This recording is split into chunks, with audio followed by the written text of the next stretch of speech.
করতেছেন, এর মাহাত্ম্য, এর বৈশিষ্ট্য বর্ণনা করতেছেন। এই বর্ণনা শুনছে এক মেয়ে। কে শুনছে? মেয়ে শুনছে। মেয়ের এই ঘটনা বড়, কারণ ওই বুজুর্গ যে বিসমিল্লাহ শরীফের বর্ণনা করতেছেন, এটা তার সে দিল থেকে বলতেছেন। কি থেকে বলতেছেন? এখানে আল্লাহ তাআলা ঘরের নারীদেরও দিলের ভিতরে এটা রেখাপাত করাইছেন। কি করাইছেন? রেখাপাত করছে, দিলের ভিতরে লাগছে। তো বুজুর্গ বয়ান করতেছেন বিসমিল্লাহ শরীফে, বিসমিল্লাহ এরকম বিভিন্ন বর্ণনা করতেছেন যে বিসমিল্লাহ একবার পরে 10,000 নাকি তার লাভ হয়, 10,000 গুনাহ মাফ হয়ে যায়, 10,000 মর্যাদা বৃদ্ধি পায়। বিসমিল্লাহ শরীফের বিভিন্ন বর্ণনা করতেছেন। তো ওই মেয়েটা ছিল আবার ইহুদের মেয়ে। কার মেয়ে? ওই ইহুদি আবার ছিল মন্ত্রী। কি ছিল? বাদশার মন্ত্রী ছিল তৎকালীন সময়। তো মেয়ে এখন সব কাজে বিসমিল্লাহ, বিসমিল্লাহ, বিসমিল্লাহ, বিসমিল্লাহ, সব কাজে বিসমিল্লাহ। গোসলের আগে বিসমিল্লাহ, গোসল শেষে বিসমিল্লাহ, খাওয়ার আগে বিসমিল্লাহ, খাওয়ার পরে বিসমিল্লাহ, ঘরে প্রবেশের সময় বিসমিল্লাহ, ঘর থেকে বের হওয়ার ঝাড়ু দেওয়ার সময় বিসমিল্লাহ, রান্না বান্নার সময় বিসমিল্লাহ, মাছ কাটার সময় বিসমিল্লাহ, তরি তরকারি কাটা, সব কাজে বিসমিল্লাহ, বিসমিল্লাহ। মানে বিসমিল্লাহর এক মহা মিছিল শুরু হয়ে গেছে। সুবহানাল্লাহ। কিন্তু বাপে আর মায়ে টের পেয়ে গেছে। আসলে ভালো জিনিস আর মন্দ জিনিস যাই হোক না কেন, টের পায় না, পায় না।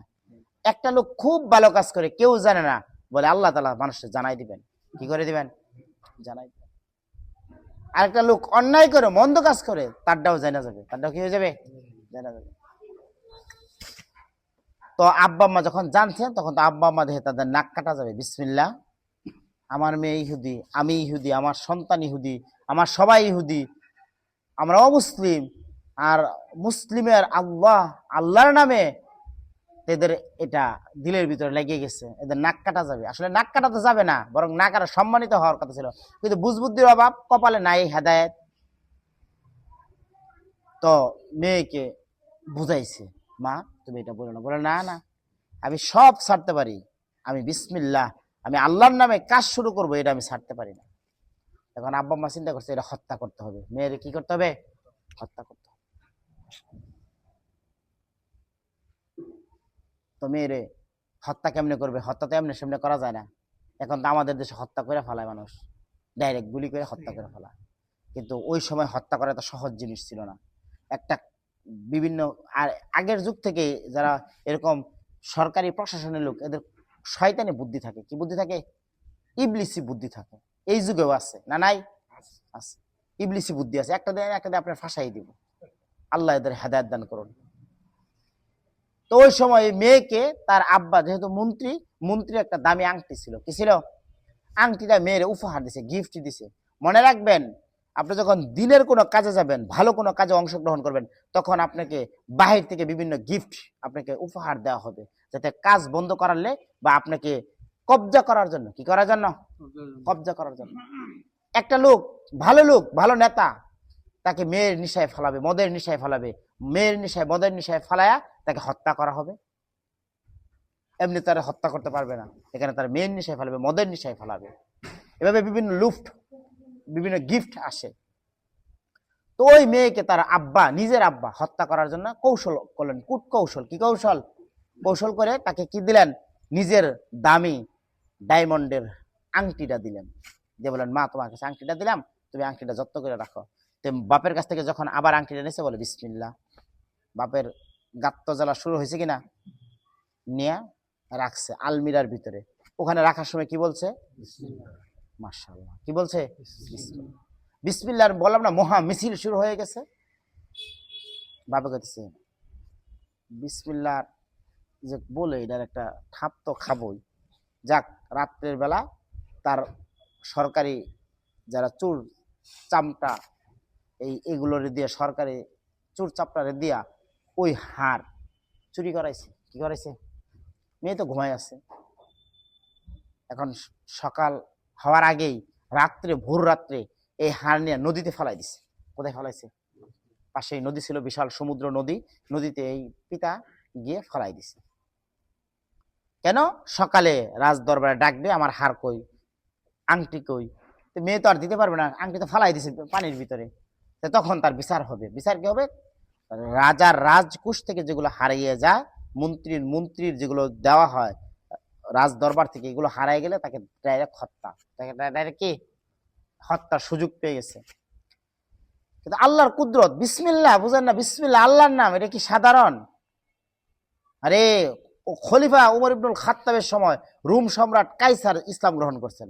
উমর ইবনুল খাত্তাব যখন খলিফাতুল মুসলিমিন, তখন রোম সম্রাট কাইসার সে ইসলাম গ্রহণ করছে। গ্রহণ করার পরে চিঠি লিখছে, হযরত হে ইসলামের দ্বিতীয় খলিফা, আমার মাথা ব্যথা থাকে 24 ঘন্টা। কি থাকে? তো উনি একটা টুপি সেলাই করে দিয়েছে, বিসমিল্লাহির রহমানির রহিম লিখে একটা টুপি সেলাই করে দিয়েছে। টুপি সেলাই করে দিয়েছে, সবসময় এই টুপিটা পরবেন। তো উনি যখন এই টুপিটা মাথায় দিছে, তার মাথা ব্যথা চলে গেছে, আর জীবনে কোনোদিন মাথা ব্যথা হয় নাই। কিন্তু যখন এই টুপি নামাইতো, তখন মাথা ব্যথা শুরু হইতো। এখানে টুপি সবসময় দেয়া রাখতেন, সবসময় দেয়া রাখতেন। পরে জীবনের শেষকালে যখন ইবনুল খাত্তাবের ইন্তেকাল হয়ে গেছে, তখন তিনি টুপি খুললে দেখছেন যে এখানে কি কি কাজ ঘটাইছে।